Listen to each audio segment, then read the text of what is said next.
So. The Boy Who Cried Wolf. It's a book by Aesop, and it's in the called Aesop's Fables. Okay. The Boy Who Cried Wolf is a classic fable by Aesop about a shepherd boy who repeatedly tricks villagers into thinking a wolf is attacking his sheep, only to be ignored when a real wolf appears, leading to the loss of his flock. The story, popularized by Aesop, teaches the moral that liars are not believed even when they tell the truth, emphasizing the importance of honesty and credibility. Numerous book adaptations exist for children featuring simple language and illustrations to convey this lesson.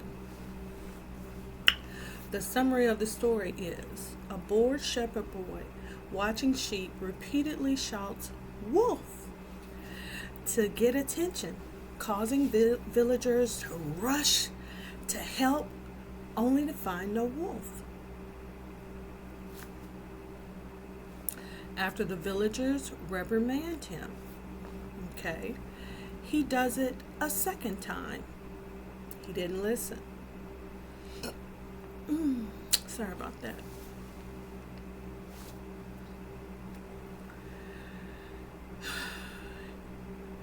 And the villagers again come running to help him, and they find there is no wolf. When a real wolf attacks, the boy cries for help yet again. However, the villagers, having been fooled twice, don't believe him. The wolf destroys the flock, and the boy learns a hard lesson about the consequences of lying. Honesty builds trust. The story highlights that lying erodes trust, making it impossible for others to believe you when you need them.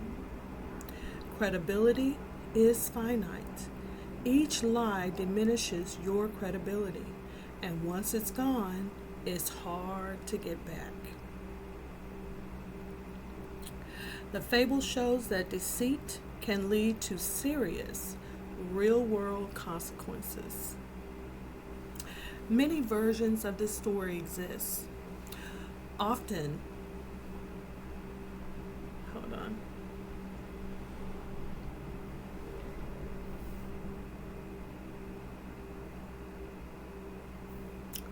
Okay.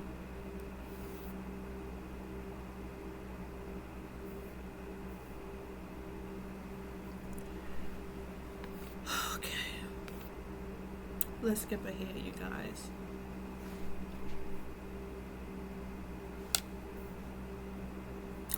The primary lesson is that liars are not believed even when they speak the truth. It highlights how repeatedly breaking trust makes it nearly impossible to regain when you truly need it. So if you are always deceiving people and you are found out to be a liar, then people just stop believing you. But the thing is when you set up a pattern of doing something, it'll make that thing come true. It'll make that thing come true. So there's somebody who has been staging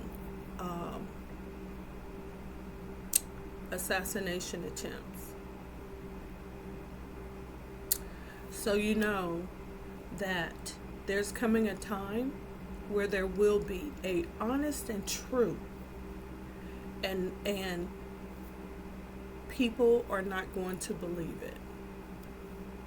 People are not going to believe it because of all these other times that they've been lied to. So let's share some more information. It used to be in old Hollywood, when they would be shooting a film or something like that, they would shoot it in sequence the way it was written. And when they're doing their scenes, they're repeating it over and over and over. They're saying the same dialogue over and over and over before the final take, okay?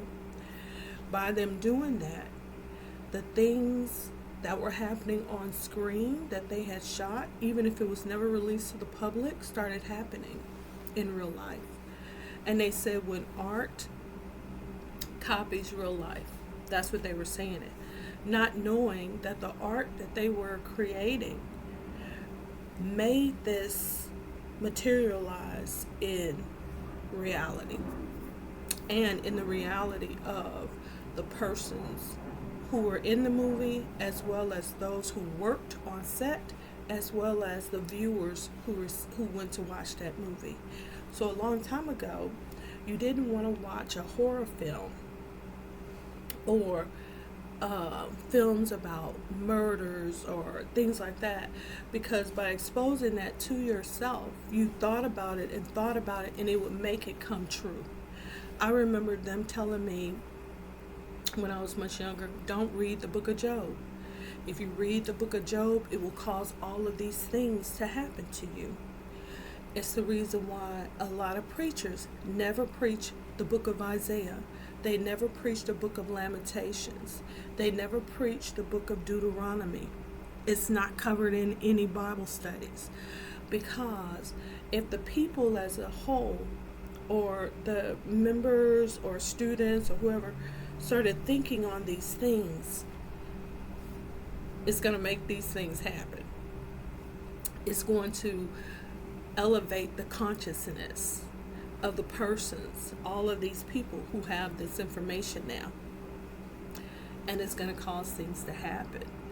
A lot of the reason why the Catholic Church is still standing is because the priests, the zealots, the nuns, the Carmelites, they're all putting these things into their mind. The scripture, the repetition of the prayers, the Hail Mary, full of grace, the Lord is with thee. Blessed art thou amongst women, and blessed is the fruit of thy womb, Jesus. Holy Mary, Mother of God, pray for us now and at the time of our death. Right? There's several prayers like that, not just the rosary. Not only do Catholics pray the rosary, they have a lot of other prayers. They do a lot of things. I'm telling you something, honey, the wealth of the Catholic Church, you can't even conceive of it.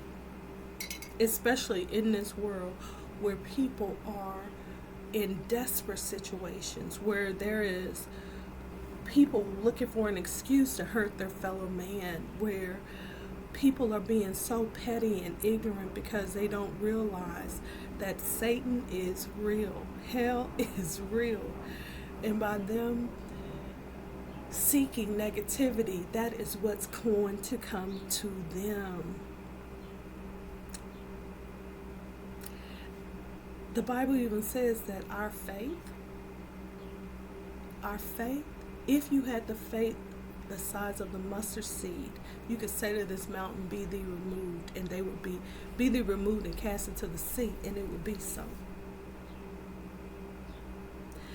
Human consciousness is very powerful.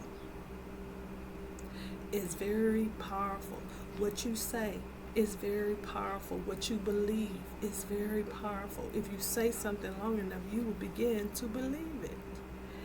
It's something about the way our biology is set up. And it's not supposed to be a negative thing. It's supposed to be a positive thing. But so many humans are leaning into the flesh and being negative and being evil to other humans because they're evil to themselves. That is why we're in the situation that we are in. And just like universal law, don't care who you are, don't care how much money you have in the bank or how little you don't have or whatever. Universal law is universal law. And by staging certain things, the real thing gonna show up.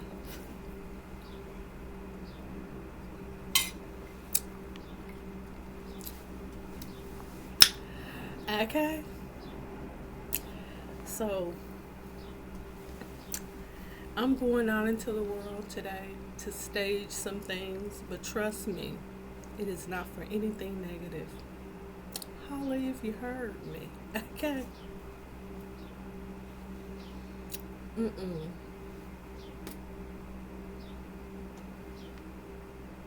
I got stuff to do. And you do too. Have you been crying wolf? Huh? Have you been crying wolf? Have you been trying to get sympathy? Trying to manipulate somebody? Have you been being mean to an innocent person? Because you're a horrible person. Well, as Pastor Lauren Hill said, consequence is no coincidence, okay? And that's what I want to leave y'all with. I have been thinking about The Boy Who Cried Wolf for a minute. So I said, let me go ahead on and upload this. So anyway, my other content should be coming live right now. Every Monday at 10 a.m. I try to have new content go live, but I just could not wait on this one. Maybe I'll upload this one for another time. I don't know what I'm going to do. I don't know what I'm going to do. Just do it now. I'm going to do it now. So, and it's going, you can find it. And I suggest you watch the other channels that have about The Boy Who Cried Wolf, because there are several. All right. I'll talk to y'all later. Bye.